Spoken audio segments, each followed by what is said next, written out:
भाषा से कभी भी प्रारंभ नहीं होती संवाद माँ और बच्चे के दृष्टि के माध्यम से और चुटकी के माध्यम से ये सारी बातें होती थी।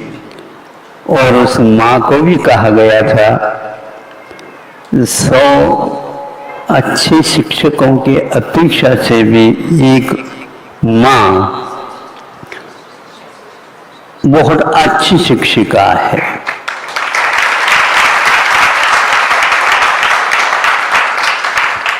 यहाँ पर किसी व्यक्ति ने कुछ सुधारने का प्रयास किया था, ऐसा मुझे सुना एक व्यक्ति के मुख से। नहीं, ऐसा नहीं है। वो एक पढ़ी लिखी माँ की अपेक्षा, 100 शिक्षकों की अपेक्षा से एक पढ़ी लिखी माँ एक अच्छी है।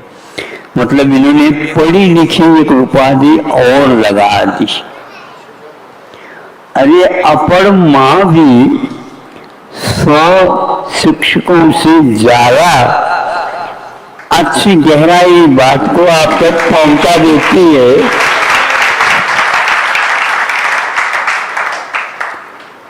हम कभी भी अथवा मैं कभी भी डरता नहीं और निर्भीकता से कह सकता हूँ इस युग को। हम उसको अपने आप को भी लिया ताकि आप लोग ये नहीं समझे कि महाराज जी ने तो अपने से इसको अलग व्यवस्थित कर दिया अपने आप को। हम अधिक पढ़े लिखे हैं, कम समझदार।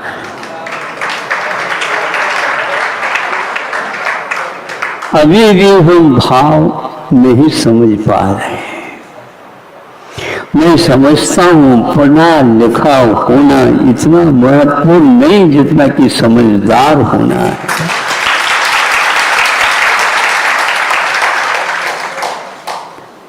पढ़े लिखे इन भाव की गंभीरता में कभी भी डूब नहीं सकेंगे, डूबने का सौभाग्य प्राप्त नहीं कर सकेंगे, क्योंकि समझदारी की बात तो इसी में रहती है। तो ये सब मूर्ख प्राणी भी समझदार है, मनुष्य ही मझधार में है।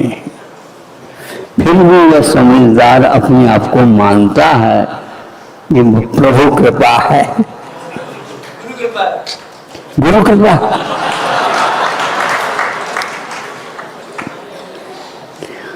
गुरु की सीमा बहुत सीमित है।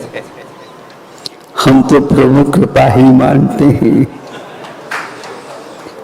इसलिए एक व्यक्ति ने यह समझा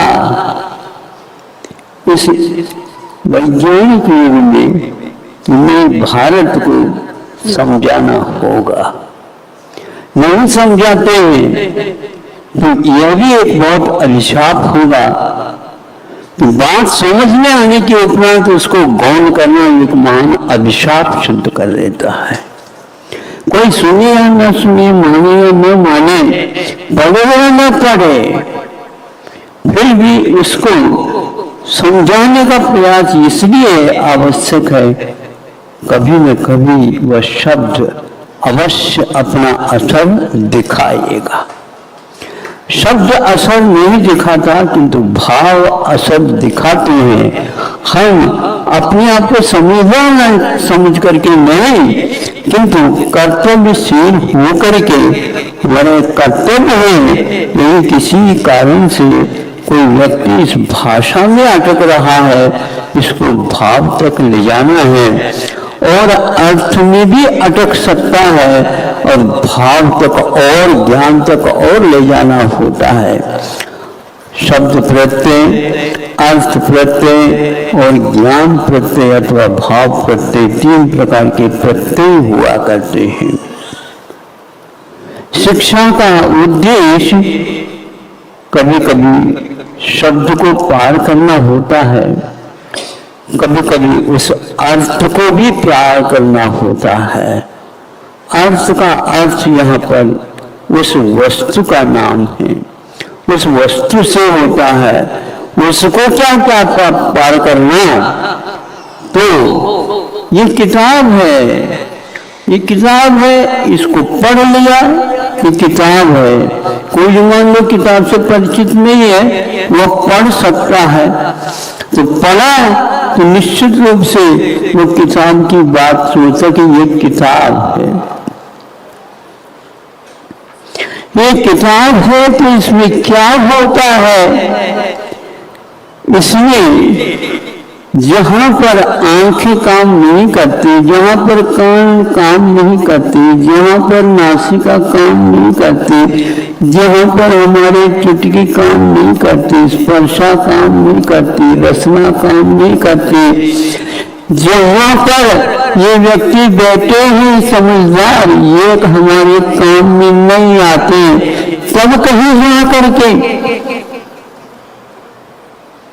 वह अर्थ प्रत्यय से ज्ञान प्रत्यय या भाव प्रत्यय हुआ करता है। एक व्यक्ति ने करोड़ों करोड़ों विद्यार्थियों की समस्या को समझ लिया और किसी भी भारत के वासी ने इसके बारे में इस प्रकार का पुरुषार्थ नहीं किया जो आपके सामने अभी अभी आए थे। एक व्यक्ति ने, दो व्यक्ति ने, तीन व्यक्ति ने, करोड़ों ऐसे बच्चे जो उलझे हुए हैं, वो और कुछ नहीं चाहते, सुलझना चाहते हैं, किंतु आप उन्हें और उलझाते जा रहे हो। इस समस्या को देकर के समस्या की पूर्ति के लिए एक बड़ा समस्या पूर्ति नाम का प्रबंध काव्य लिखा है। काव्य में प्रबंध काल, महाकाव्य और एक समस्या पूर्ति नाम की भी एक महाकाव्य हुआ करता है। लिखा हुआ काम है, उसको ले करके एक एक आधा आधा पद अथवा एक पूर्ण पद को लेकर के उसके ऊपर भावांतर को प्रतिपादित करने वाला महाकाव्य का निर्माण किया। बहुत कठिन दुरूह माना जाता है, उससे कई गुना यह दुरूह, जो कि करोड़ों बच्चों, करोड़ों इसलिए कह रहा हूँ, अरब तो कह नहीं सकते, लेकिन अरब कह दें तो इसमें भी कोई नित्य नहीं है। जहाँ कहीं भी इंग्लिश को ही सब कुछ मान करके चल रहे हैं, उनकी संख्या भी ले तो अरब तक पहुंच सकता है, किंतु उनको इस भाषा से कोई मतलब नहीं, क्योंकि मतलब कुछ उद्देश्य कुछ और था, लेकिन यह भाषा के कारण उनकी समस्या आ गई। क्या करें, रोग भीतर है और हम औषध सामग्री लेकर के बाहर खड़े, और हम भोजन तो भीतर पहुंचा सकते हैं, लेकिन औषध हम पहुंचा नहीं सकते, उसके लिए जीव महाराज ही चाहिए। ऐसे इन्होंने इस भाव को समझ करके प्रयास करके, इसको मैं प्रयास इसलिए कहता हूँ, आप लोग इसके मर्म को समझ नहीं पा रहे हैं अभी भी, इसलिए इसको पुनः पुनः भिन्न भिन्न भाषाओं में रूपांतरित अनुवादित करके आप लोगों के लिए बच्चों की समस्या, जो संतान की समस्या है, वह अभिभावकों के साथ पहुंचाया जा रहा है, ताकि आप इसको समझ सको। आपको बच्चों को समझदार बनाना है, पढ़े लिखे से कोई मतलब नहीं होता। मैं विदेश चले जाऊं, वहां पर पढ़ा लिखा हूं क्या नहीं, ये कोई भी नहीं जान पाएगा। मैं जिनके लिए तरसा हर पल, वो नहीं